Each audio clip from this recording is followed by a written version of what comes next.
It's 20 yards right to that scrape down there. And I see the deer. He's about 45 yards down this hillside. He's flopping around. And I thought I missed him at first. He ran off and then just stood there. And then he just face planted. Just went straight down. So it was a good shot. I'm just going to sit here and let him bleed out. Hopefully these does run off. I can't believe these does are still standing there. They're just standing there. They don't know what happened. He's a small, I think he's a small 4 or 6.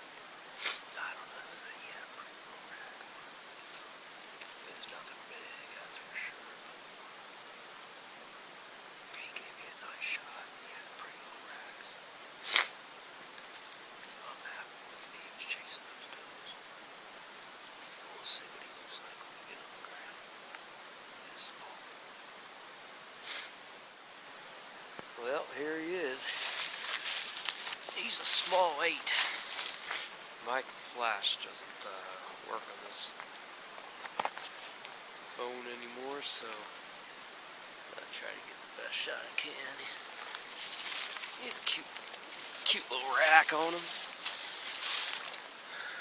But yeah, nothing big, but he's a good looking deer. I made a nice lung shot on him. It's foamy red.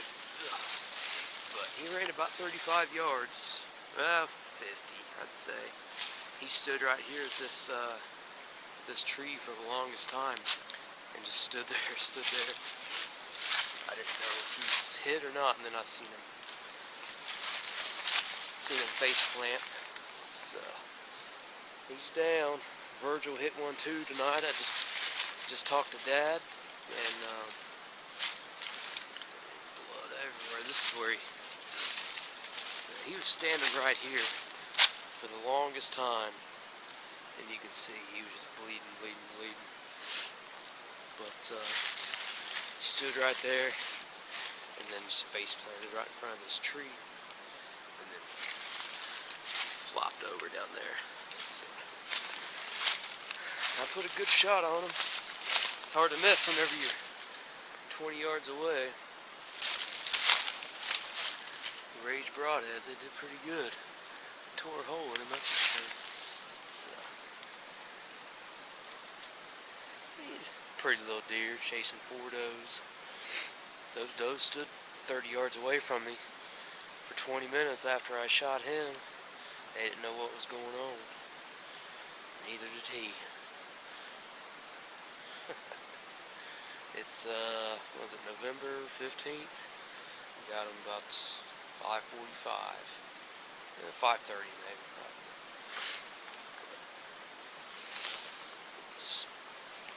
Small 8. I'm happy. Got a good story behind it. Chasing the does.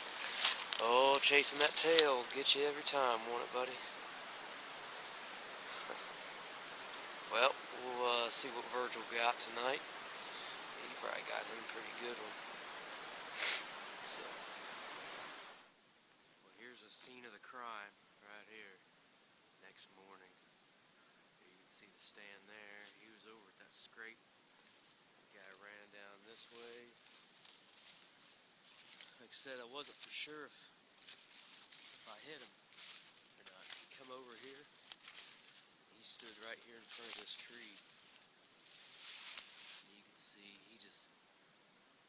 blood just poured out of him. He was draining. Pretty good.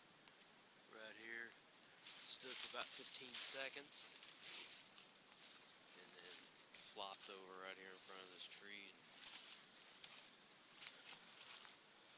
and ended up right here. You can see this is where the lights went out. Lights went out. Lung shot. So I hit him good. It's hard to run far with a couple holes punched in your lungs.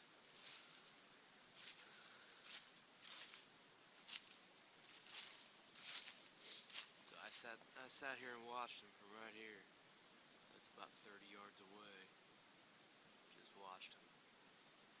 As soon as I seen him face plant, I knew I hit him. That's all she wrote. We dropped him off the meat processing this morning, or last night. I called him this morning. They said, "Did you see that big mark on the back of his neck?" He said he's been fighting. She looked like an aggressive buck. I guess he's got a big old wound on the back of his skull, or the back of his neck, where he's been fighting. So they don't know if they're going to process the deer or not. They're going to have to skin him, see what he looks like on the inside.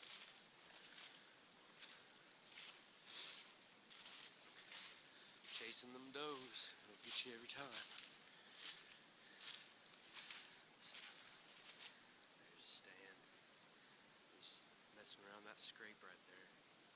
That's what I got. It's about 18 yards. That's all she wrote. Alright, we're going to go try to track Virgil's deer.